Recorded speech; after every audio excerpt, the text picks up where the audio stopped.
Falamos agora de Portugal e do percurso que se deu da Primeira República à ditadura militar. Nos finais do século XIX, deu-se uma crise da monarquia. Em primeiro lugar, o país era predominantemente agrícola e com baixa produção. Em segundo lugar, a indústria estava muito pouco desenvolvida, apesar do esforço dos governos da regeneração, e a balança comercial continuava deficitária, ou seja, as importações continuavam a ser, e cada vez mais, muito superiores em termos de valor às exportações. E, portanto, havia também uma situação financeira grave. O Estado aumentava os impostos ou pedia novos empréstimos para fazer face a esta situação. Esses novos empréstimos apenas chegavam para pagar juros da dívida. E, portanto, em 1890 havia uma crise económica grave na Europa. Houve bancos e empresas que faliram e o Estado entrou em bancarrota em 1892. O descontentamento social era gritante. As classes médias, das quais faziam parte a pequena e a média burguesia, sofriam o aumento de impostos, a inflação e a ameaça de desemprego, uma vez que trabalhavam nas pequenas e médias empresas que estavam em dificuldades. E o operariado tinha os problemas que tinha a classe média, mas a eles se acrescentava o baixo salário e as 14 ou mais horas de trabalho diário. E, portanto, estes 4 fatores fizeram com que o governo monárquico, incapaz de resolver esta situação, fosse alvo de crítica e de protesto, principalmente na imprensa. Para piorar a situação, em 1890 deu-se o Ultimato Inglês, que originou nos portugueses, como é natural, muita revolta e muita humilhação. Dizia-se que a nação estava de luto. O Partido Republicano Português, que tinha sido formalmente constituído em 1876, começou a desenvolver uma intensa propaganda, como já dissemos, principalmente na imprensa, contra a monarquia, e apostava na responsabilização da monarquia pelo estado em que se encontrava o país. O crescimento do partido deu-se de tal forma que em 1878 foram capazes de eleger um deputado ao Parlamento. A base de apoio do Partido Republicano Português eram as classes médias e o operariado, porque estavam muito descontentes com as suas condições de vida. Vamos definir partido. Partido é uma associação de pessoas, todas com direitos e deveres iguais, que defendem as mesmas ideias políticas e que têm o objetivo de alcançar o poder político.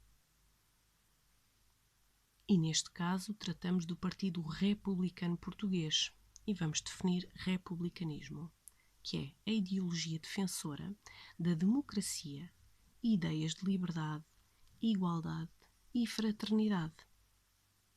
Na segunda metade do século XIX em Portugal, o principal objetivo dos republicanos era derrubar a monarquia e substituí-la pela república.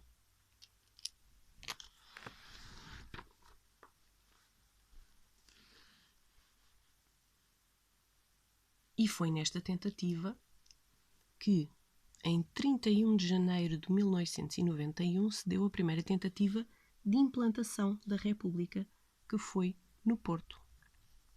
Os revolucionários chegaram mesmo a içar a bandeira republicana na Câmara Municipal, mas a revolta acabou por ser dominada por forças da Guarda Municipal que eram fiéis à monarquia.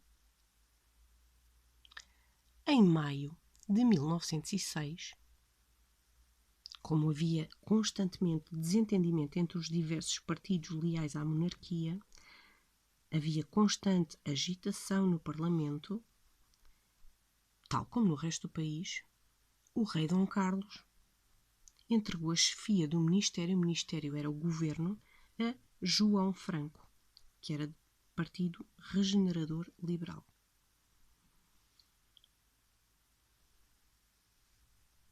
A oposição do Parlamento, somada aos escândalos financeiros frequentes, deram origem ao pedido do chefe do Ministério para que o rei dissolvesse o Parlamento.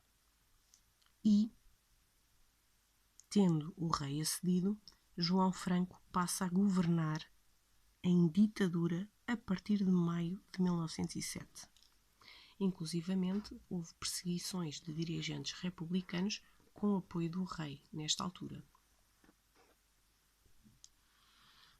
Isto deu origem, como é natural, ao crescimento da oposição ao regime monárquico e à ditadura.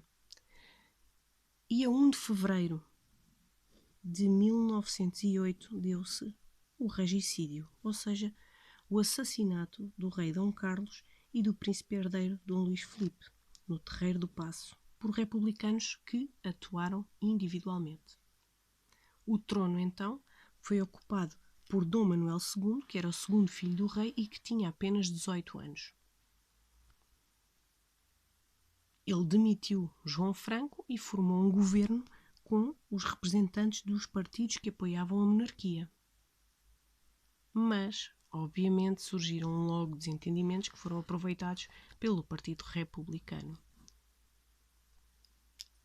E o que aconteceu foi que se deu a implantação da República a 5 de outubro de 1910.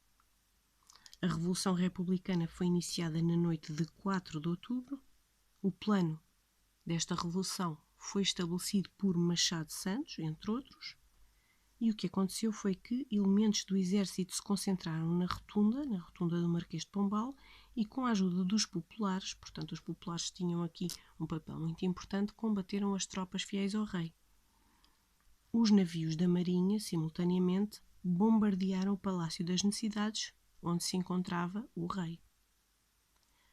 É importante aqui dizer que os revoltosos, tanto os militares como os civis, pertenciam à classe média e ao operariado, que eram, simultaneamente, a base do Partido Republicano Português.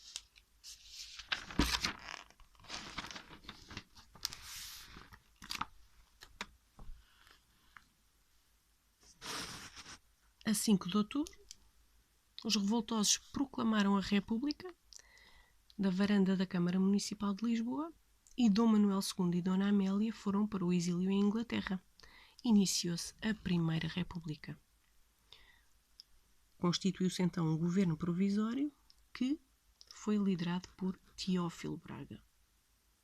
Ele imediatamente tomou medidas que diferenciassem da monarquia este novo regime, a República, criando um novo hino, a portuguesa, uma nova bandeira e uma nova moeda, o escudo.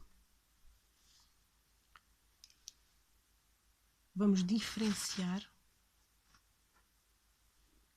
diferentes formas de organização política. A monarquia é uma forma de organização do poder com um representante máximo, que é o rei, que exerce o seu poder por direito hereditário e cujo cargo é vitalício. A monarquia é, portanto, interminável, entre aspas. A República é a forma de organização de poder que tem como representante máximo o Presidente da República, que é escolhido pelos cidadãos através do voto